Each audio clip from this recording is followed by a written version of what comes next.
Hello again, and welcome to another edition of Big Questions. I'm Tony LoPresti of the Religious and Theological Studies Department, coming to you from the porch of the Big Questions Pavilion here at Salve Regina University. It's been a dream to film episodes of Big Questions here on the porch. This is kind of the ground zero for those of us in the Big Questions Department. Be still, my beating heart. But today I'm excited as well because with me is Mr. Brandon Harrington. Brandon is a graduate. Just 3 days from now we'll be walking across the stage here at commencement exercises. And in particular, Brandon has been a major in philosophy and religious and theological studies and has finished in spectacular fashion as valedictorian of the senior class. So congratulations, Brandon. Welcome to Big Questions. Sure happy to have you with us today. Thank you for having me. Yes. So it's been quite a journey, I imagine, over 4 years. A lot of changes. I'm sure you're not the same person today as you were when you walked in here 4 years ago. Yeah, well, the university wouldn't be doing its job if that were the case, right? Good point. So what's the biggest change? How have you evolved? What has this education meant to you? Well, this education at Salve, a liberal arts school, has really shaped me as a thinker, especially challenged me to be a creative thinker. And I think that's due in part to the small community that we have here, the ability for students to work together, for faculty to work closely with students. And I've definitely been challenged by everyone who I've met here, especially my close mentors. I'm curious, though, because oftentimes in the course of education, when you're challenged by mentors, that you say, our ideas undergo some radical revisions at times. Mm-hmm. There's a lot of growth that goes on. Sure. From age 18 typically to 22. Mm-hmm. Are there certain ideas about, your self-understanding of who you are, your place in the world, even the world at large, or could you share with us some of the evolution of your ideas? Sure. So I came into Salve with the desire to learn the big questions of philosophy, to delve into those and be able to form arguments and make creative work and whatnot. And I had this idea that I really wanted my thinking to be pure and rational and really well thought out. But what I realized over the course of my time here was that all of this contemplation and everything was missing something for me personally, and that that had to do with action and practice. So as I continued to study philosophy, as I continued to study theology and religion, my interest in politics actually really amplified. And now I suppose the biggest difference is going on to be a scholar. I also want to live my ideas in a very authentic, in a very thorough sense. Well, I'm going to resist the temptation to ask you your views on the presidential politics that are going on right now. But instead, when you talk about politics in general, that suggests to me an interest with society, with the common good, with the way we can work together in some sort of shared understanding towards creating a better life for people. Is that what you mean by your interest in politics, or has it kind of gone down a very particular path? Well, I think what you're pointing out is perhaps more of the idealistic side of my thinking. We're constantly trying to catch up with what's going on in the world, and now living as more and more in a global society, it's important to keep up with what is happening now, because even though we have our ideals of where we want to be, unless we understand where we are, then we're never going to be able to get there.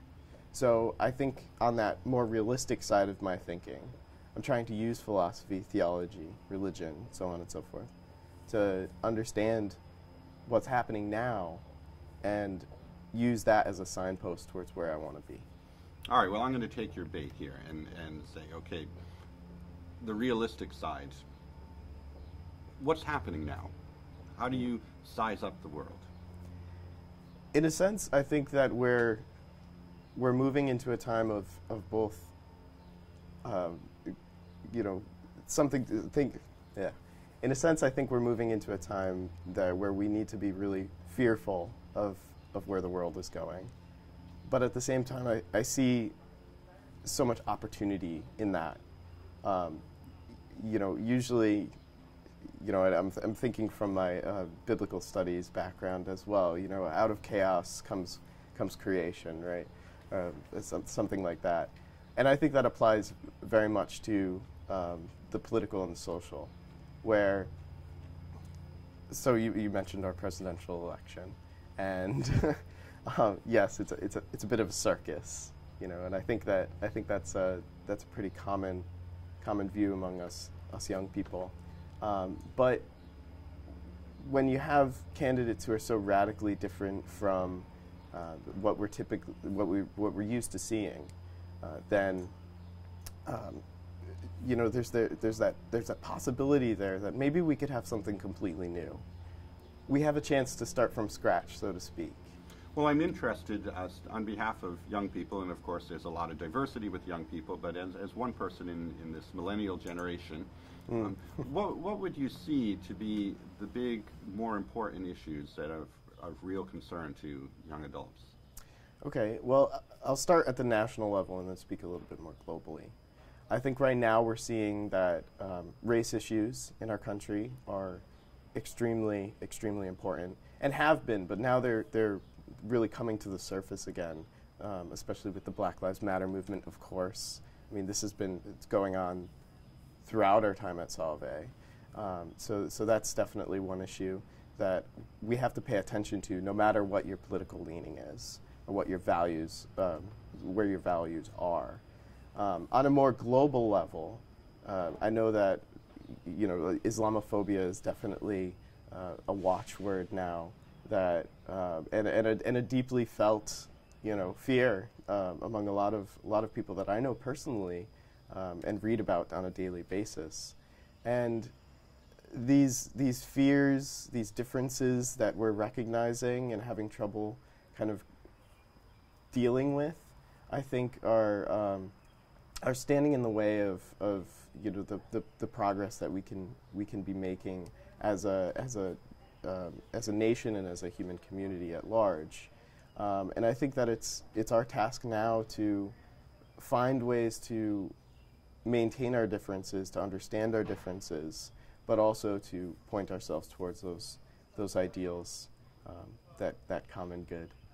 And as you walk across the stage on Sunday, you're doing so in a hopeful posture.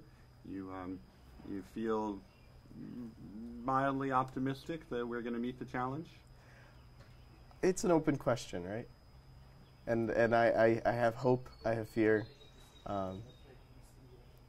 It's hard to say which is in the forefront of my feelings right now. Okay. Well, let me wind up by thanking you again. And hope and fear, those are two important emotions that I think we all experience at one point or another. Mm-hmm. We hope in the end that hope wins out over fear. And I think we're counting on people like you and many of the other students who are graduating this Sunday from Salve to kind of lead us towards a more hopeful future. So good luck. Congratulations, Brandon. Thank you. It's been a pleasure getting to know you, and thank you for joining us today on the set of The Big Q here at the Pavilion, where we're happy to have you join us once again. It's been quite a year.